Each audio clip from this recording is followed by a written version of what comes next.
Right now, somewhere in a warehouse, a factory, or maybe even a hospital, there is a good chance a robot is doing a job a human used to do. Not a robot arm bolted to a car assembly line.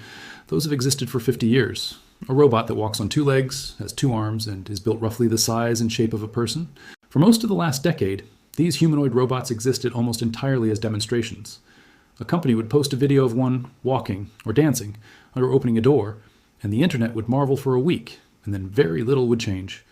If you lined up every humanoid robot actually sold to a paying customer as recently as 2023, the number wouldn't fill a single parking lot.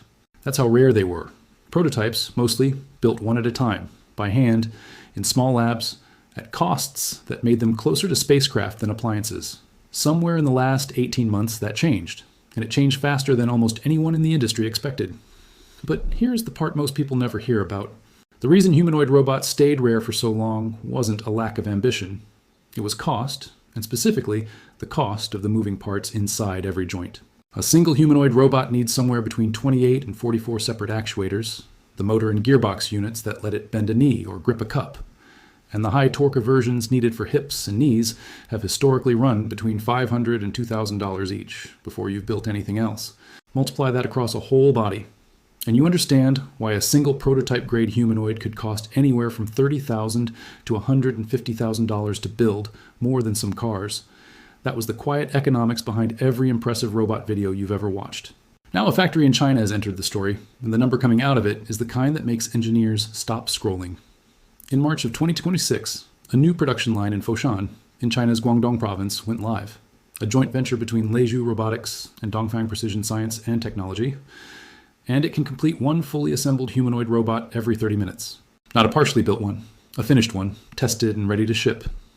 If you enjoy videos about robotics and manufacturing colliding in ways nobody saw coming, hit like and subscribe so you never miss one. Why nobody solved this sooner? To understand why 30 minutes is such a strange number, you have to understand what building a humanoid robot has actually looked like until now. It has looked more than anything like building a very complicated aircraft. Skilled technicians, often the same handful of people at a company, individually wiring actuators, calibrating joints, and hand-fitting components that don't yet exist as standardized, off-the-shelf parts. That wasn't incompetence, it was a genuine and reasonable trade-off. When you're only building a few dozen units a year, there's no economic case for a dedicated assembly line, the same way there was no economic case for mass-producing cars before Henry Ford's moving line proved the demand was there. Component suppliers reinforced the problem instead of solving it.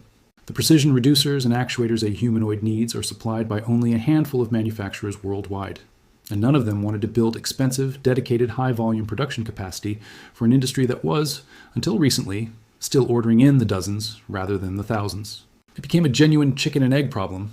Robotics companies couldn't scale without cheaper components, and component makers wouldn't invest in scale without bigger orders. Add to that the physical engineering problem underneath all of it. A humanoid's leg motors run under continuous load with almost no rest, closer to a marathon runner's muscles than an industrial robot arm that pauses between movements, which pushes actuators toward their thermal limits in minutes rather than hours. Solving that required not just money, but a fundamentally different manufacturing mindset, treating the humanoid robot less like an aerospace prototype and more like a smartphone or a car, something built on a repeatable digitized line rather than assembled piece by specialists. That mindset shift, more than any single invention, is what the Foshan line represents. The system that changed everything. Walk through what actually happens on this production line, and the number that jumps out first isn't the 30 minutes. It's the number of checks built into getting there. Each robot passes through 24 distinct digitized assembly stages, is checked at 77 separate inspection points, and undergoes 41 simulated work condition tests before it's cleared to leave the building. That's not a shortcut version of quality control. If anything, it's more scrutiny per unit than most consumer electronics receive, compressed into a process that used to take roughly 2 hours down to 30 minutes. The efficiency gain reported is over 50% compared to conventional humanoid assembly methods. The way they pulled that off is a detail that matters more than it sounds. The line uses automated guided vehicles and digital control systems, which means it can switch between different robot models without shutting down or being physically rebuilt.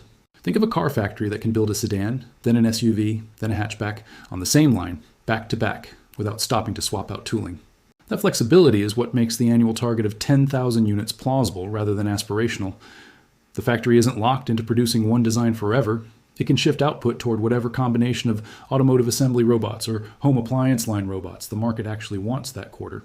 It's the difference between a workshop and an industrial system, and it's the same transition smartphone manufacturing went through roughly 15 years ago when handcrafted electronics turned into commodity hardware almost overnight. The company behind the components, Dongfang Precision Science and Technology, is itself a sign of how fast this shift happened.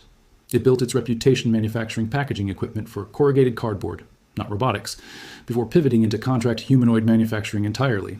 That's a company that saw where the volume was heading and retooled its entire business around it. It's worth sitting with why 30 minutes is such a strange unit of time to apply to something this complex.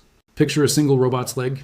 Inside it, there might be 6 or 7 separate actuators, each one a small, self-contained motor, gearbox, encoder, and controller bundled together, and every one of them has to be positioned, wired, calibrated, and tested before the leg can even take a single simulated step. Traditionally, that calibration process alone could take a trained technician the better part of a day for one limb. Compressing an entire body, 2 arms, 2 legs, a torso, and a head, each with its own dense cluster of actuators, into 30 minutes of total build time means the line isn't just working faster, it's working differently, testing and calibrating in parallel rather than in sequence, the way a modern smartphone factory tests dozens of circuit boards simultaneously instead of one at a time. That parallel structure, more than any single dramatic invention, is the actual engineering story here. It's less a eureka moment and more a factory finally being built around the robot instead of the robot being built despite the factory. The challenger nobody saw coming. Foshan isn't the only place this race is playing out, and the second name worth knowing is Unitree Robotics, a company that started in a Hangzhou apartment in 2016 with roughly $14,000 in registered capital. By 2026, Unitree had filed to go public on Shanghai's Star Market, aiming to raise around $630 million, with part of that money earmarked for a new smart manufacturing facility targeting an annual production capacity of 190,000 robots. To put that beside the Foshan line's 10,000 units a year is to realize this isn't one factory's story. It's an entire manufacturing base retooling around the same bet at roughly the same time. Unitree's approach differs in one important way. Instead of one flagship humanoid, it sells a range, including a G1 model that has been listed for sale on Amazon for under $18,000, a price that would have sounded like a rounding error in this industry 3 years ago. By 2025, Unitree's humanoid and quadruped robots were already shipping in numbers that reportedly outpaced the combined output of Tesla, Figure AI, and Agility Robotics in the United States that year. The company's robots have also shown up in genuinely strange, very public tests of durability. One of its G1 units reportedly logged around 130,000 steps across the snowfields of Altai in northwest China in temperatures near negative 47 degrees Celsius as a cold weather stress test.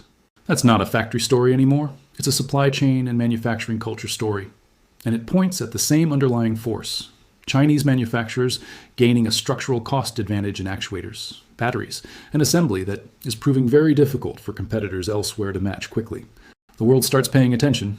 None of this is happening in a vacuum, and the reaction from the rest of the industry tells you how seriously it's being taken. In the United States, Tesla has begun converting part of its Fremont factory, the same plant that built the Model S and Model X, into a production line for its Optimus humanoid, with a long-term ambition of reaching production in the hundreds of thousands. Though, as of early 2026, the company itself has described the effort as still in a supervised data collection phase rather than full autonomous productive work. Figure AI has taken a different route, deploying a small commercial fleet of its Figure 03 robots inside BMW's largest assembly plant, reportedly billed by the hour of operation rather than sold outright. Boston Dynamics is running its Electric Atlas platform through industrial pilots with automakers including Hyundai. WompX Technologies has pre-sold more than 10,000 units of its home-oriented NEO robot, though it's upfront that many of its early tasks still rely on remote human supervision rather than full independence. And in China itself, the competition is just as crowded. Ubtech, Fourier Intelligence, Agabo, and the automaker XPeng, through its Aero HT robotics division, are all racing toward their own mass production milestones, with XPeng specifically testing its robots on its own car assembly line in Guangdong. One industry analysis summarized the split bluntly. China currently holds the overwhelming majority of global humanoid shipment volume, while the United States and Europe continue to lead in some areas of underlying AI software. It's less a single breakthrough being copied, and more a global industry realizing almost simultaneously that the manufacturing side of humanoid robots had quietly become solvable. The pricing trajectory tells the same story from a different angle. As recently as 2023 and 2024, comparable humanoid units were selling for anywhere between $150,000 and $500,000, largely because production runs were so small that every unit was essentially hand-built. One research and development executive in the sector put it simply, the industry had proven it could build impressive robots, but not yet that it could build affordable ones, and those are very different engineering problems. Facilities like the one in Foshan are the direct answer to that second problem. The receipts. It's worth pausing on the actual, verifiable output of the Foshan line rather than the narrative around it, because in an industry this hyped, the specific numbers matter more than the adjectives. The factory began operations on March 29, 2026. Its stated capacity is 10,000 humanoid robots per year, which at full utilization works out to almost exactly the one robot every 30 minutes figure being reported. Each unit is run through 24 assembly stages, 77 inspection checkpoints, and 41 simulated operating condition tests, a level of built-in verification that is unusually high even by electronics manufacturing standards, let alone robotics. The stated efficiency improvement is over 50% compared to earlier, more manual production methods used across the industry. Publicly reported target markets for the output include automotive assembly and home appliance manufacturing, industries that are used to buying in bulk and demanding consistent, repeatable quality rather than one-off showpieces. Those are the numbers that have actually been published and reported by multiple outlets, and they're the reason this factory is being treated as a genuine inflection point rather than another demo reel. A factory doesn't commit to 11-figure production targets and dozens of inspection stages for something it doesn't intend to sell in volume. How big could this actually get? Zoom out from one factory in Guangdong, and the scale question becomes almost dizzying. Industry estimates suggest average humanoid robot prices have already fallen from roughly $85,000 in 2023 to around $25,000 in 2025. And some analysts expect prices to approach $20,000 at true mass production scale, putting a humanoid robot in the same price range as a mid-tier car. At that price point, the constraint on adoption stops being cost and starts being simply how fast factories like this one can physically build them. If even a handful of facilities like Foshan and Unitree's planned 190,000 unit plant come fully online in the next few years, global humanoid production could shift from the roughly 13 to 14,000 units shipped worldwide in all of 2025 to numbers in the hundreds of thousands within a single year. A jump comparable to what happened when smartphone manufacturing moved from boutique assembly to Foxconn scale production in the early 2010s. That's the kind of shift that doesn't just change one industry's balance sheet, it changes what automating a warehouse or staffing a factory night shift even means as a sentence. Honest limitations. None of this means humanoid robots are about to walk into every workplace tomorrow, and it's worth being straightforward about where the gap still is. The hardware side has clearly outpaced the software side. Even the companies furthest along, including Tesla, describe their deployed robots as still in a supervised or data collection phase rather than fully independent workers. And dexterity remains a genuine weak point. Success rates on simple objects like a tennis ball or an apple approach nearly 100%, but drop to around 30% for something as ordinary as picking up a spoon or a pair of scissors. Battery life is another real constraint. Most humanoid robots today run for only 90 minutes to 2 hours per charge, well short of the 8 to 20-hour shifts industrial buyers actually want. There's also an access gap worth naming honestly. This manufacturing advantage is concentrated heavily in China's existing supply chain for batteries, actuators, and precision components, and Western competitors, relying on the same Chinese-sourced parts, face a genuinely different cost structure than domestic Chinese manufacturers do.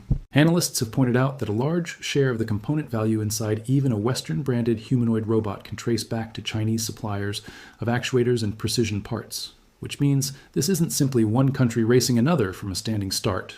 The entire global industry is, to some degree, building on the same foundation. That creates its own kind of imbalance.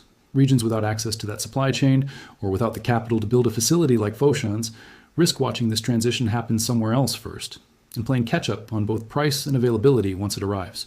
None of that undercuts what the Foshan line has actually achieved on the manufacturing side. It simply means the gap between we can build 10,000 robots a year and 10,000 robots are usefully employed everywhere is still being closed, one supervised deployment at a time and unevenly, region by region. Back to where we started. Think back to that image of the internet marveling at a robot video for a week before nothing changed. That gap between spectacle and substance is exactly what a factory finishing one robot every 30 minutes closes. It's not the flashiest part of the humanoid robot story. Nobody's making a viral clip out of an inspection checkpoint. But it's the part that decides whether these machines stay novelties or actually show up in the next warehouse you walk past. Sometimes the most important breakthrough isn't the robot doing a backflip. It's the boring, unglamorous system quietly built to make 10,000 more of them a year. If this is the kind of engineering story you want more of, hit like and subscribe so you don't miss the next one. And here's the question worth sitting with. If the actual bottleneck in humanoid robots turned out to be assembly line logistics rather than artificial intelligence, what other AI breakthrough story going on right now might actually be a manufacturing story wearing a different label?